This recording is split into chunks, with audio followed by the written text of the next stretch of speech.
जोहार जयमुल निवासी, मैं संकेत और आप देख रहे हैं एमएन टीवी। 5 अगस्त को प्रधानमंत्री नरेंद्र मोदी जी के द्वारा साकेत में, जिसे अयोध्या कहा जाता है, वहाँ पर राम मंदिर का शिलान्यास हुआ, भूमि पूजन हुआ और वहाँ पर प्रधानमंत्री ने कुल मिलाकर 35 मिनट का स्पीच किया, अपना भाषण दिया। उस भाषण में उन्होंने कई सारे विवादित मुद्दे उपस्थित किए, जिसमें से एक मुद्दा ये था कि गुरु गोविंद सिंह जी ने खुद गोविंद रामायण लिखी और इसको लेकर सिख धर्म को जो मानने वाली या सिख धर्मीय जो लोग हैं उनमें काफ़ी रोष था। उसके बाद पंजाब के कई हिस्सों में नरेंद्र मोदी जी के विरोध में आंदोलन हुए। सिख धर्मों के लोगों ने मोदी जी को चैलेंज किया कि आप अगर ये कह रहे हैं तो उसका आप सबूत भी दीजिए कि गोविंद रामायण नाम की कोई किताब है और वो गुरु गोविंद सिंह जी ने लिखी है। उस 35 मिनट के भाषण में बहुत सारी विवादित बातें हैं और उस विवादित बातों पर, उन मुद्दों पर बात करने के लिए आज हम वामन मेश्राम जी के पास आए हैं। उनकी इस बारे में क्या सोच है, क्या राय है, ये हम जानने की कोशिश करेंगे। 5 अगस्त बीत चुका है, 10-11 दिन हो गए हैं और इस 10-11 दिनों में हमने ये क्यों नहीं कहा, ये इस पर क्यों बात नहीं की, ये आपके मन में सवाल हो सकता है। इसका जवाब मैं देना चाहता हूं कि जब भाषण दिया नरेंद्र मोदी जी ने तब वो सारा भावनिक माहौल था देश भर में। अगर वो हम सत्य तथ्य लोगों के सामने रखते तो शायद हो सकता था कि कुछ लोग इसे अस्वीकार करते, लेकिन अब ये माहौल पूरा शांत हो गया है। लोग अब हमारी बातों को सुनेंगे और उस पर विचार जरूर करेंगे। इसीलिए आज हमने, यानी इतना समय लेने के बाद, 10-11 दिनों के बाद हम इस विषय पर विस्तार से बात करेंगे। हमारे साथ बहुजन क्रांति मोर्चा के राष्ट्रीय संयोजक वामन मेश्राम जी है। उनकी इस पूरे 35 मिनट का जो स्पीच हुआ उस पर क्या राय है, ये हम जानने की कोशिश करेंगे। मेश्राम साहब, सबसे पहले एमएन टीवी पर आपका स्वागत है। धन्यवाद। मेरा सवाल ये है कि हम मोदी जी के स्पीच के शुरुआती स्पीच जो उन्होंने स्पीच किया है उससे शुरुआत से ही हम बात करेंगे। शुरुआत में उन्होंने कहा कि उत्तर प्रदेश के मुख्यमंत्री योगी आदित्यनाथ जो है वो सफल मुख्यमंत्री है, लोकप्रिय मुख्यमंत्री है। आप कितना सहमत है इस बात से? अभी तो इंडिया टुडे ने जो सर्वे किया उसमें भी उनको पहले नंबर का दिखाया गया है, तो इसका मतलब है कि ये प्रोपेगेंडा का हिस्सा है। और 2022 में जो विधानसभा का चुनाव होने जा रहा है उस चुनाव को जीतने के लिए ये प्रोपेगेंडा अभी से शुरू किया गया है। इंडिया टुडे का भी इस काम के लिए उपयोग किया जा रहा है। इंडिया टुडे तो पहले भी इसी तरह के काम में लगा हुआ था या लगा हुआ रहता है, उस लाइन पर ही काम करते रहता है, मगर दिखाने की कोशिश करता है कि नहीं नहीं हम तो सेकुलर है, शो करते रहता है, मगर इस तरह का वो उनकी लाइन टो करते रहता है। और दूसरी बात यह है कि प्रधानमंत्री का जो बयान है वो बयान भी 2022 में जो चुनाव हो रहा है विधानसभा का, उसके प्रचार करने का मामला है और कुछ नहीं है। अन्यथा राम मंदिर के शिलान्यास के समय में इस तरह का बयान देने का कोई खास मतलब नहीं था। वैसे भी राम मंदिर के आंदोलन ने ही बीजेपी को राष्ट्रीय राजनीति में महत्वपूर्ण स्थान पर पहुंचाया। यदि हम लोग बारीकी से विश्लेषण करें तो 81 के पहले जब भारतीय जनता पार्टी 77 में जनता पार्टी में विलीन हुई, उसके पहले का विश्लेषण अगर किया जाए या देखा जाए तो भारतीय जनता पार्टी बहुत बड़ी पार्टी के तौर पर नहीं थी, मगर जनता पार्टी में शामिल होने के बाद लगभग 100 सीटें उनकी चुनकर आई थी। और जनता पार्टी में शामिल होने की वजह से बीजेपी का, यानी उस समय बीजेपी नहीं थी, जनसंघ था, जनसंघ का फ़ायदा हुआ था। और जब दोहरी सदस्यता के मुद्दे पर, यानी संघ और जनता पार्टी दोनों के सदस्य है ये जनता पार्टी के अटल बिहारी अडवाणी लोग, तो ये दोहरी सदस्यता का मुद्दा उठाया गया मधुलिमय के द्वारा और इसके आधार पर ये विभाजन हुआ। जब ये विभाजन हुआ तो विभाजन होने के बाद उन्होंने भारतीय जनता पार्टी बनाई अटल बिहारी वाजपेयी के नेतृत्व में, और उसके बाद ये मामला 81 में मंडल कमीशन का मुद्दा आया और 52% ओबीसी का मुद्दा अगर 52% लोगों को लागू हो जाता है और ये जागृति फैल जाती है तो भारतीय जनता पार्टी का आगे बढ़ने का जो कार्यक्रम है ये रुक जाएगा। इस बात को ध्यान में रखते हुए संघ परिवार ने इसके विरोध में काउंटर करने के लिए राम जन्मभूमि का मामला खड़ा किया गया था जी। तो इसका मतलब ये है कि राम जन्मभूमि के मुद्दे के पहले का संघ परिवार का जनसंघ का जो प्रोग्रेस है और राम जन्मभूमि के आंदोलन को चलाने के बाद का प्रोग्रेस है, अगर ये देखा जाए तो राम जन्मभूमि के आंदोलन के बाद ही भारतीय जनता पार्टी ये मुख्य धारा की बड़ी पार्टी बनी, उसके पहले नहीं थी। इसलिए राम जन्मभूमि उनके लिए राजनीतिक मुद्दा है, मगर वो प्रचार में कहते हैं तो हमारे लिए राष्ट्रीय मुद्दा है, सांस्कृतिक मुद्दा है, हाँ ये कहते रहते हैं, मगर रियलिटी में ये प्रचार का मुद्दा है।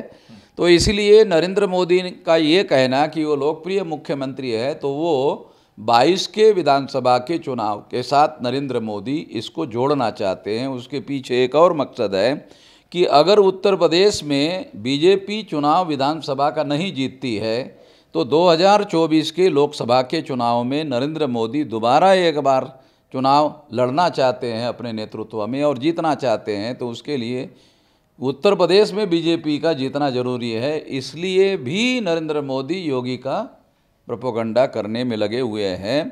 और इससे भी यही लगता है कि ये एक पूरा राजनीतिक मुद्दा है।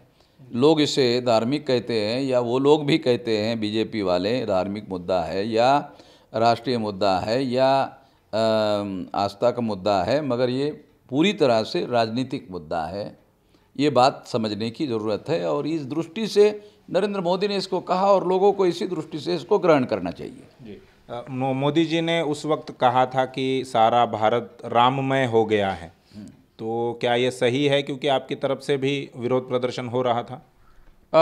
नरेंद्र मोदी का ये कहना कि सारा भारत राममय हो गया है, ये बात सही नहीं है। जो सो कॉल्ड नेशनल मीडिया है जी, मैं उसे नेशनल मीडिया नहीं मानता हूँ, बल्कि मैं कुछ ईवीएम के मुद्दे पर नेशनल मीडिया ने जो एंटी नेशनल स्टैंड लिया है उसके आधार पर मैं उसे एंटी नेशनल कहता हूँ, राष्ट्रद्रोही मीडिया कहता हूँ। वो राष्ट्रद्रोही मीडिया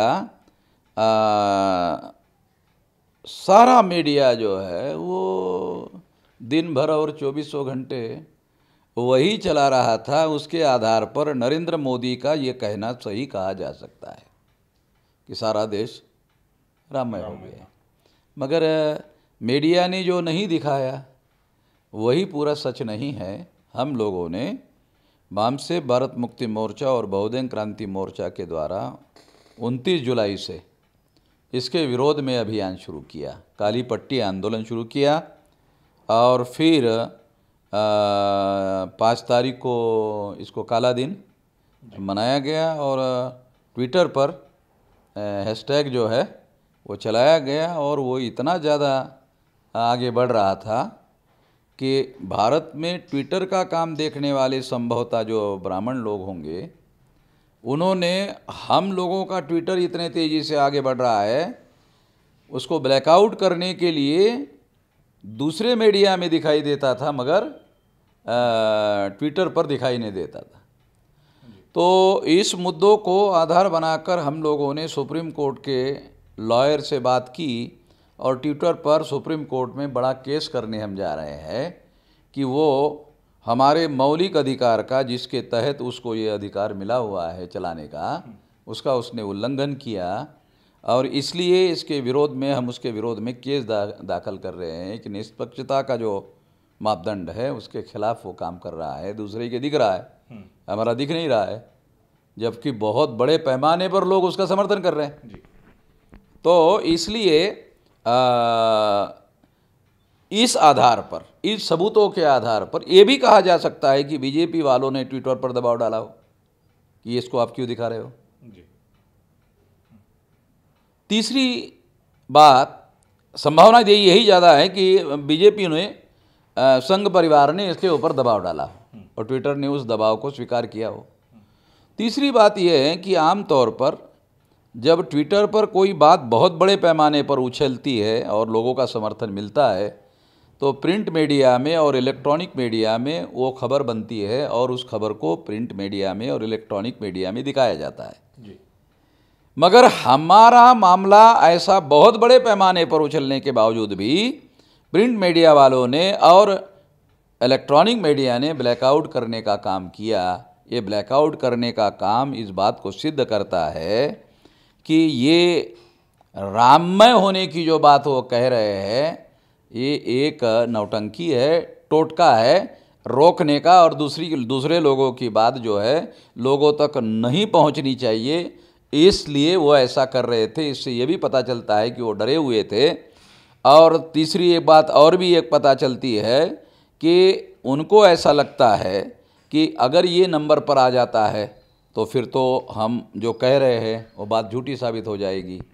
तो वो ये सारे टोने टोटके का इस्तेमाल कर रहे थे, ऐसा मैं मानता हूँ। और इसके आधार पर यह सिद्ध होता है कि पूरा भारत राममय हो गया था। ये जो नरेंद्र मोदी का कहना है ये बात सही नहीं है।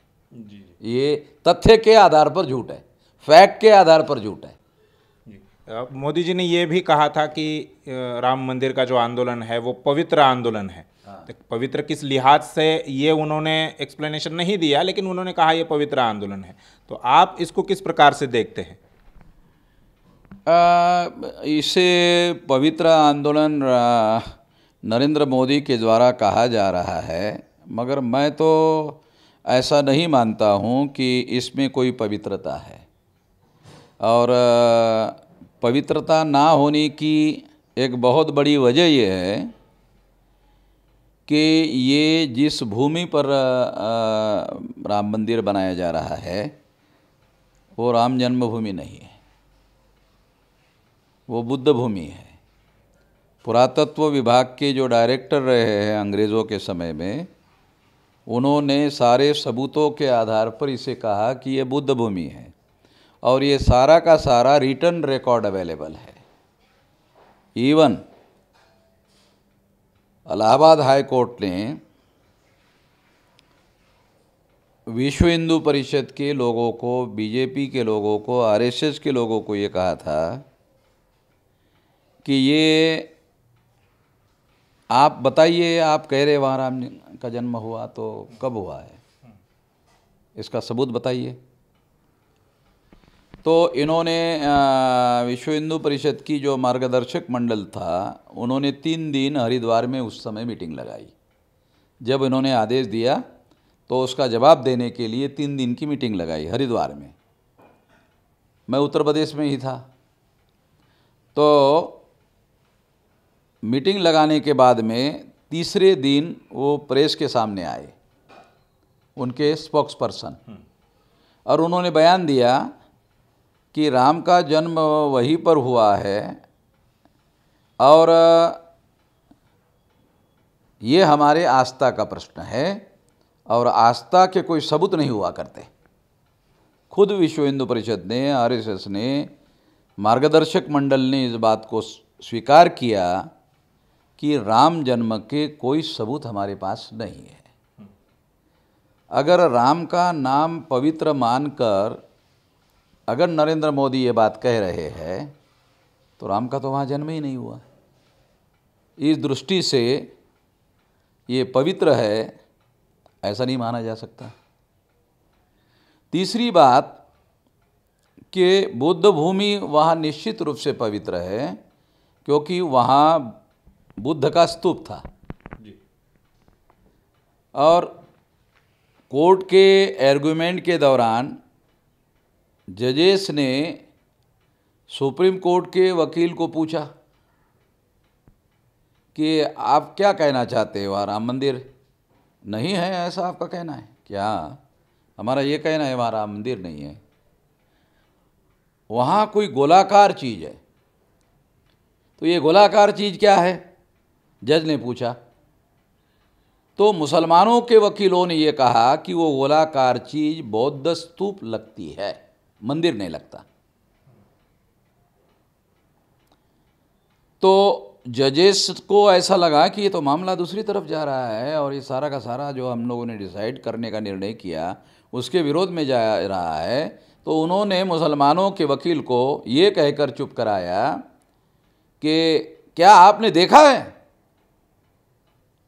ऐसा कहकर उसको चुप किया है। और जो मैं कह रहा हूँ वो जजमेंट के अंदर लिख कर आया हुआ है, तो मैं अपनी कोई काल्पनिक बात नहीं कह रहा हूँ।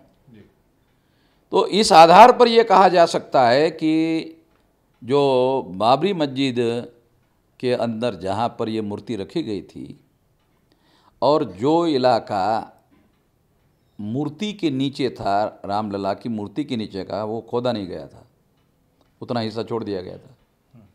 तो वो अगर खोदा गया होता तो वो स्तूप ही सामने आ गया होता। तो स्तूप का मतलब होता है बुद्ध की मृत्यु के बाद की उनके शरीर की जो अस्थियां है वहाँ रखी गई थी, इस हिसाब से वो पवित्र थे। वो जो स्तूप है वो पवित्र भूमि है, इस हिसाब से वो पवित्र है, क्योंकि राम का तो कोई सबूत नहीं है, राम का कोई सबूत नहीं है। इतना ही नहीं, सुप्रीम कोर्ट ने अपने जज में कहीं पर भी टेम्पल शब्द नहीं लिखा। स्तूप के लिए जो अंग्रेजी शब्द यूज़ किया जाता है वो शब्द यूज़ किया। स्तूप के लिए जो अंग्रेजी शब्द यूज़ किया जाता है वो लिखा हुआ है, वो शब्द उन्होंने यूज़ किया। तो इस दृष्टि से भी वो बुद्ध भूमि है और वहाँ पवित्र अवशेष जो है बुद्ध के हैं। और राम जन्मभूमि का मंदिर बनाने वाले जो लोग हैं और जिसका शिलान्यास प्रधानमंत्री कह रहे हैं, वो राम जो है या मंदिर का मामला इस दृष्टि से पवित्र नहीं कहा जा सकता, बल्कि अतिक्रमण है। और भारत में इंडियन पीनल कोड के अनुसार जो अतिक्रमण है वो क्रिमिनल ऑफेंस है। तो ये दृष्टि से ये पवित्र कह रहा है, ये अतिक्रमण है और इस पर क्रिमिनल ऑफेंस किया जा रहा है, ऐसा कहा जा सकता है। ये जानकारी हम सारे देश के लोगों को बता रहे हैं। यदि सुप्रीम कोर्ट के निर्णय का रिव्यू किया गया और किसी इंटरनेशनल एजेंसियों से रिव्यू किया गया तो मैं 200% दावे के साथ कहता हूँ कि राम मंदिर नहीं बनाया जा सकता। 100% नहीं, 200% के आधार पर कहता हूँ। तो ये बहुत बड़ा केवल अपवित्र काम नहीं किया गया है, बल्कि क्रिमिनल काम किया गया है, आपराधिक कार्य किया गया है, ऐसा मेरा मानना है। मोदी जी आगे कहते हैं कि ये हमारे संस्कृति का आधुनिक प्रतीक होगा, भारत के राष्ट्रीय भावना का प्रतीक बनेगा। क्या ये सही है, ये बनेगा आगे जाकर? ब्राह्मणों ने जिस तरह से इस मंदिर को बनाने का प्लान बनाया और पर्दे के पीछे उन्होंने जो प्लान बनाया वो तो छुपा हुआ है, मगर जिस तरह से सारे के सारे मीडिया वाले राममय हो गए थे, भारत की प्रजा राममय नहीं हुई थी, मीडिया वाले राममय हो गए थे। और जो इंडिया टुडे है ना, ये अपना NDTV वाला, वो कहते रहता है कि नहीं हम लोग इनकी सेकुलर है, हम नहीं मानते हैं। वो भी दिन भर यही बता रहा था। तो मैं तो बहुत सारे मुसलमानों को कहते रहता हूँ, अरे तुम लोग काम का जायसे में आते रहते हो, तुमको सही तरीके की जानकारी नहीं है, तो सही तरीके का विश्लेषण करना चाहिए और उसके आधार पर तय करना चाहिए। सारा का सारा ब्राह्मण बनिया कंट्रोल है मीडिया, और इसलिए जितने गलत काम भारत में हो रहे हैं, संविधान के विरोध में काम हो रहे हैं, वो मीडिया उसके ऊपर पर्दा डालता है।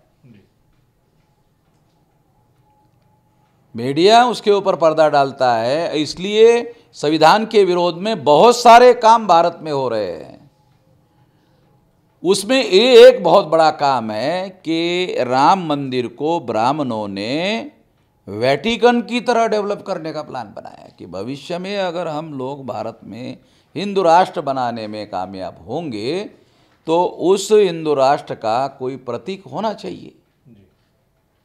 तो उस प्रतीक के तौर पर वो राम मंदिर डेवलप करना चाहते हैं ब्राह्मणों का, क्योंकि मैं इसको ब्राह्मणों का मानता हूँ।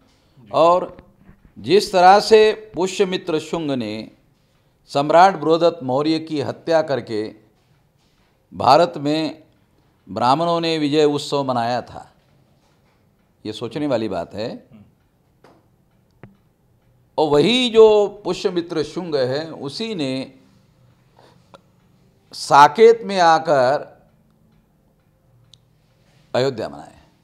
अयोध्या राम की राजधानी नहीं है, अयोध्या पुष्यमित्र शुंग की राजधानी है। और पुष्यमित्र शुंग राम की तरह काल्पनिक व्यक्ति नहीं है। पुष्यमित्र शुंग वो व्यक्ति है जिसने सम्राट बृहदत्त मौर्य की पाटलिपुत्र में हत्या की, और हत्या करने के बाद उसे ये डर लगा कि मैं गद्दार घोषित हो जाऊंगा और उनके निष्ठावान लोग मेरी हत्या कर देंगे, इसलिए डर के मारे वहाँ से वो भाग कर आ गया यहाँ साकेत में। और यहाँ आकर यहाँ पर उसने अपनी राजधानी बसाई, और राजधानी का इसलिए नाम अयोध्या रखा। अगर भाषा शास्त्र के अनुसार अयोध्या का विश्लेषण किया जाए, संधि विग्रह किया जाए, तो उसका एक अर्थ ऐसा निकलता है अयोध्या का, युद्ध किए बगैर जो राजधानी बनाई गई है अयोध्या। अयोध्या युद्ध किए बगैर जो राजधानी स्थापित की गई है, इसलिए उसका नाम अयोध्या रखा गया है। उस शब्द के पीछे भी एक हिस्ट्री छुपी हुई है, एक बड़ा षड्यंत्र छुपा हुआ है, और उसने अपने राजधानी का नाम अयोध्या रखा। रामायण में राम को राजा बताया गया है, आज ब्राह्मण लोग उसको भगवान बता रहे हैं। रामायण में राम भगवान नहीं है, रामायण में राम राजा है, दशरथ पुत्र है। और दुनिया में ये मान्यता है कि कोई ईश्वर, कोई भगवान इंसान के द्वारा पैदा नहीं किया जा सकता, और जो इंसान के द्वारा पैदा किया जा सकता है वो भगवान नहीं हो सकता। अरे इंसान भगवान को कैसे पैदा कर सकता है? ये बड़ी समस्या है, इसका कोई जवाब है नहीं उनके पास में। तो रामायण में जो राम है उसके राज्य का नाम, उसके राज्य की राजधानी का नाम अयोध्या है। यानी एक ऐतिहासिक पुरुष है पुष्यमित्र शुंग, उसकी राजधानी का नाम अयोध्या है, और रामायण में राम की राजधानी का नाम अयोध्या है। इससे ये सिद्ध होता है, क्योंकि क्यों सिद्ध होता है? क्योंकि राम का कोई भौतिक सबूत नहीं मिला, राम का कोई पुरातात्विक सबूत नहीं मिला, राम का नहीं मिला, जन्म से संबंधित सीता का भी नहीं है। जनक राजा को हल चलाते चलाते सीता अपने हल के फाल को मिली, ऐसा कहा जाता है। तो भारतीय प्राच्य विद्या में सीता को भूमाता कहा जाता है। अगर सीता भूमाता है तो स्वाभाविक रूप से ऐसे कहा जा सकता है कि सीता का जो प्रतीक है वो भूमाता का प्रतीक है। इस दृष्टि से भी सीताराम की पत्नी नहीं हो सकती। ये भूमाता पत्नी कैसे? भूमाता को पत्नी नहीं बनाया जा सकता। इसलिए सीता का जन्म जो है वो बायोलॉजिकल तरीके से दिखाया नहीं गया, और उसका मृत्यु भी स्वाभाविक नहीं बताया गया। वो जमीन फट गई, उसके अंदर चली गई, इसका मतलब उसका भी कोई भौतिक एविडेंस नहीं है। तो ये सारे एविडेंस के आधार पर यह सिद्ध होता है कि राम का कोई भौतिक एविडेंस उपलब्ध नहीं है। भौतिक एविडेंस जो उपलब्ध है अयोध्या में वो पुष्यमित्र शुंग का है, और उसकी राजधानी अयोध्या है। इस दृष्टि से हम कह सकते हैं कि पुष्यमित्र शुंग ही राम है। ऐसा कहा जा सकता है कि पुष्यमित्र शुंग ही राम है। अगर पुष्यमित्र शुंग ही राम है तो पुष्यमित्र शुंग ने सम्राट बृहदत्त मौर्य की हत्या करके ये राज्य स्थापित किया और ब्राह्मणों का जो वर्चस्व का खात्मा मौर्य साम्राज्य में हुआ था, उस ब्राह्मण साम्राज्य का दोबारा उदय हुआ। इस तरीके से ब्राह्मणों ने उस घटना को ग्रहण किया है पुष्यमित्र शुंग के द्वारा सम्राट बृहदत्त मौर्य की। इसीलिए सावरकर ने भी पुष्यमित्र शुंग के शौर्य के लिए ये ब्राह्मणों के इतिहास का सोनेरी पन्ना है, ऐसा लिखा हुआ बराबर है। मैं भी मानता हूं ये ब्राह्मणों के इतिहास का सोनेरी पन्ना है। सोनेरी पन्ना कौन सा? उसने पुष्यमित्र शुंग ने सम्राट बृहदत्त मौर्य की हत्या की। और बाबा साहब आम्बेडकर कहते हैं कि भारत के इतिहास में ये युगांतकारी घटना है। उस घटना के बाद बीच के पीरियड में ब्राह्मणों का वर्चस्व दोबारा खत्म हो गया, क्योंकि जो विदेशी आक्रमण हो रहे थे मौर्य साम्राज्य उसका मुकाबला कर रहा था। मगर जब ब्राह्मणों ने सम्राट बृहदत्त मौर्य का हत्या करके मौर्य साम्राज्य को खत्म कर दिया, तो विदेशियों के द्वारा जो आक्रमण हो रहा था उसको रोकने वाली कोई ताकत नहीं रही। तो विदेशी आक्रमण होते रहे और ब्राह्मणों ने भारत के हजारों टुकड़े किए। जब 15 अगस्त 47 को देश आज़ाद हुआ तो 650 टुकड़े थे संस्थानिक राजा थे जी। इतने टुकड़े ब्राह्मणों ने भारत के किए थे। अन्यथा सम्राट बृहदत्त मौर्य के दौरान भारत की सीमा अफगानिस्तान के बॉर्डर तक लगी थी और रशिया के बॉर्डर तक, वहाँ तक थी। ये जो छोटा नक्शा है ना भारत का, ये ब्राह्मणों की वजह से हुआ। ब्राह्मणों ने भारत के टुकड़े किए।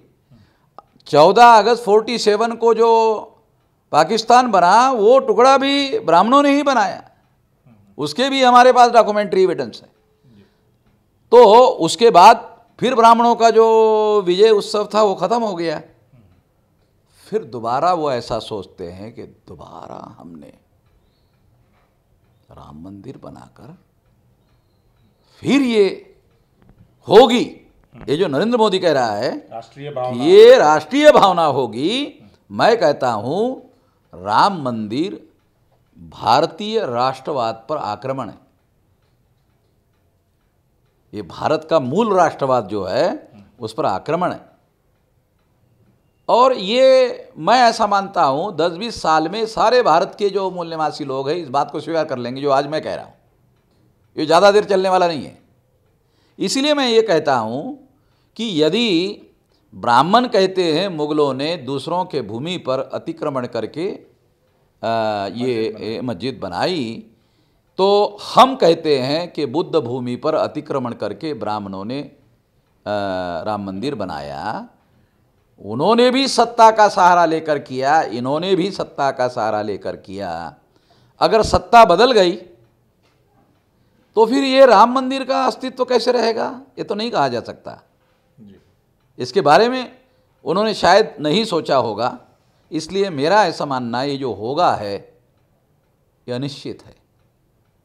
हो सकता है, नहीं भी हो सकता। हाँ, ये होगा जो है ये केवल निश्चित जो कहा जा रहा है, मैं इस बात को नहीं मानता कि ऐसा ही होगा, बल्कि ये जो ब्राह्मणों ने इसे दोबारा अपना विजय जो पुष्यमित्र शुंग के दौरान हासिल किया था, उसी पुष्यमित्र शुंग को उन्होंने अवतार घोषित किया। क्योंकि अवतार के लिए एक शर्त है ब्राह्मणों की, अवतार संकल्पना में किसी न किसी की हत्या करनी पड़ती है।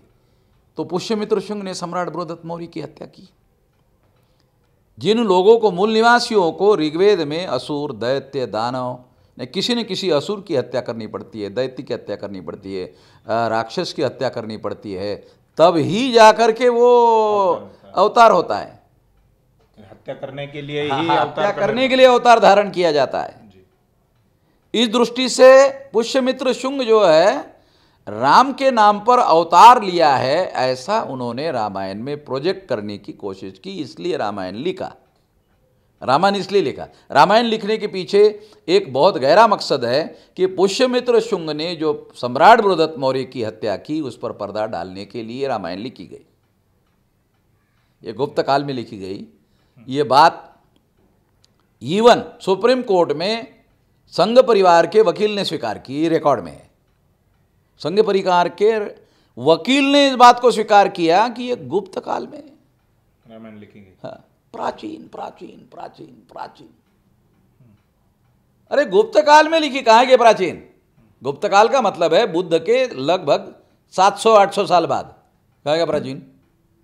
अगर बुद्ध के 700-800 साल बाद लिखा गया तो फिर बुद्ध तो बहुत बहुत ज्यादा प्राचीन बोलना पड़ेगा। अरे नहीं, बहुत ज्यादा प्राचीन मानना पड़ेगा। मगर तुम्हारा ये जो रामायण लिखने का जो काल तुमने सुप्रीम कोर्ट में कहा वो अर्वाचीन है, बुद्धोत्तर है, बुद्ध के बाद का है। हाँ, प्रतिक्रांति के बाद लिखा गया, वो भी गुप्त काल अनुकूल समय आने के बाद लिखा गया। फिर तुम्हारा दिल्ली में राज आने के बाद फिर अनुकूल समय के बाद में राम मंदिर बनाया, तो तुम इसको वेटिकन की तरह, जैसे क्रिश्चियनों का वेटिकन है उस तरह से तुम इसको अभी बना रहे हो और इसके आधार पर कह रहे हो कि ये हमारी राष्ट्र भावना का प्रतीक बनेगा। तो भारत के मूल निवासी बनने देंगे तब बनेगा। मगर जब वो बनाने की प्रक्रिया चल रही है तो तुम लोगों को छुप के ये सब करना पड़ रहा है। सारे देशवासियों को तुमने लॉकडाउन में घर में बंद कर दिया। जब लोगों को घर में बंद कर दिया तब तुमने वहां जेसीबी चलाया।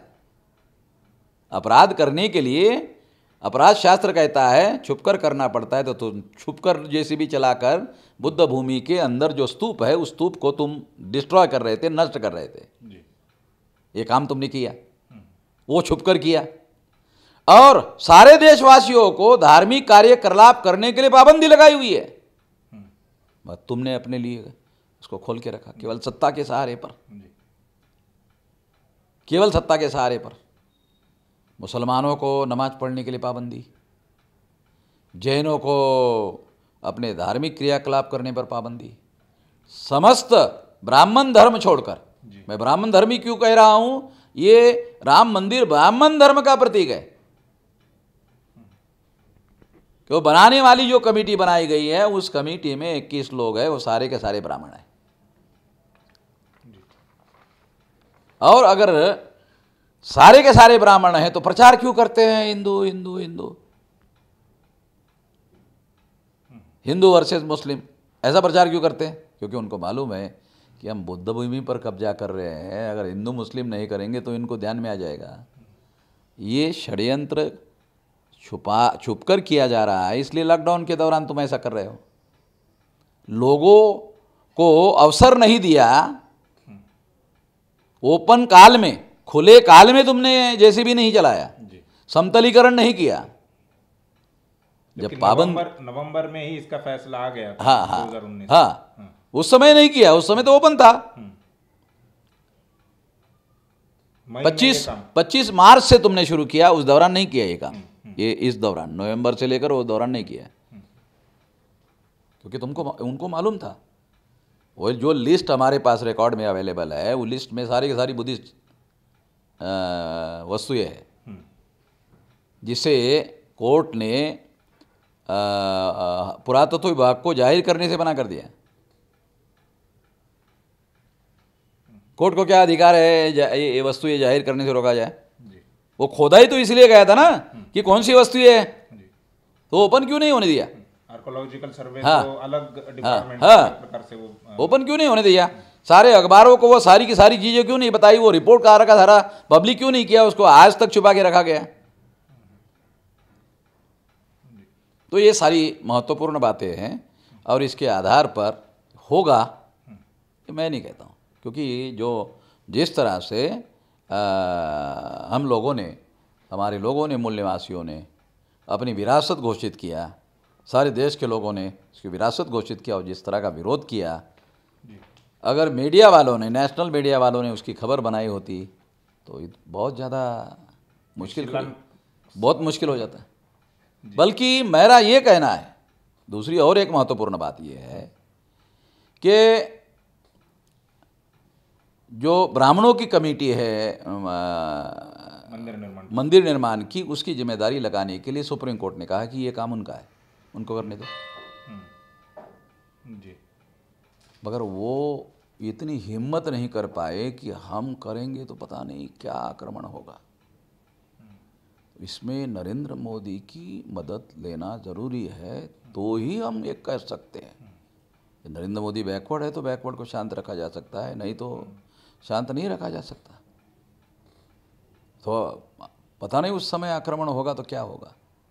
नरेंद्र मोदी की मदद ली गई। वर्ण व्यवस्था में जिसे उन्होंने शूद्र कहा हुआ है, उसकी मदद ली गई।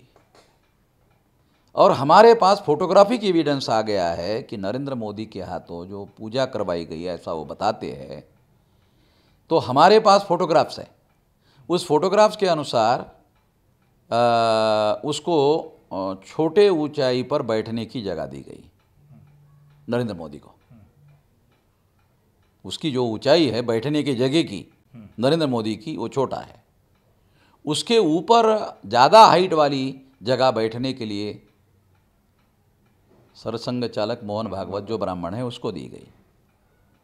और तीसरी महत्वपूर्ण बात, जो ब्राह्मण है उसके सामने सरसंघ चालक है, यानी सरसंघ चालक को संबोधित करते हुए मंत्रोच्चार किया जा रहा है, ऐसा शो किया जा रहा है। ये चौथी बात। पांचवी बात ये कि नरेंद्र मोदी को मंत्रोच्चार करने वालों के दाएं हाथ पर, लेफ्ट हैंड पर बैठने की जगह दी गई है। और लेफ्ट हैंड जो है ये कमज़ोर माना जाता है। लेफ्ट हैंड एक दृष्टि से पवित्र माना जाता है, और राइट हैंड से ही कोई पवित्र कार्य किया जाता है। लेफ्ट हैंड से पवित्र धार्मिक कार्य नहीं किया जाता है, ऐसी ब्राह्मणों की मान्यता है जी। तो इसलिए नरेंद्र मोदी को लेफ्ट हैंड पर रखा गया है। एक प्रकार से नरेंद्र मोदी की बेइज्जती की गई है, और इस तरह से सारे बैकवर्ड क्लासेस की 52% लोगों की बेइज्जती की गई है, अपमानित किया गया है।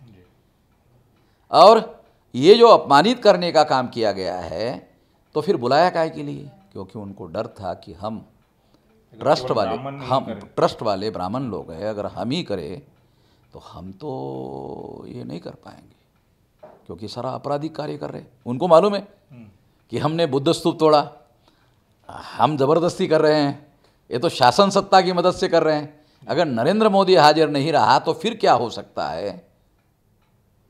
अकेले योगी के द्वारा ये होगा ऐसा नहीं कहा जा सकता, क्योंकि योगी ये गोरखपुर का गोरखनाथ का भगत है, और गोरखनाथ तो तंत्रयानी आचार्य हैं, जो बुद्धिस्ट पंथ का तंत्रयान जो है वो बुद्धिस्ट का एक ब्रांच है, एक शाखा है। क्योंकि उसका जो पहराव है वो बौद्ध भिक्षुओं की तरह जो कलर होता है उस कलर का है, और वो ब्राह्मणों के साधुओं की तरह बड़ी बड़ी जटाएं नहीं बढ़ाता है, भिक्षुओं की तरह सरमुंडन करता है। ये तो वो उसका पार्ट एंड पार्सल है दीक्षा का। मतलब उसका महंत बनने के लिए उसका पार्ट एंड पार्सल है, ऐसी दीक्षा करने के लिए ऐसा करना पड़ता है। तो उस दृष्टि से वो योग्य व्यक्ति नहीं है,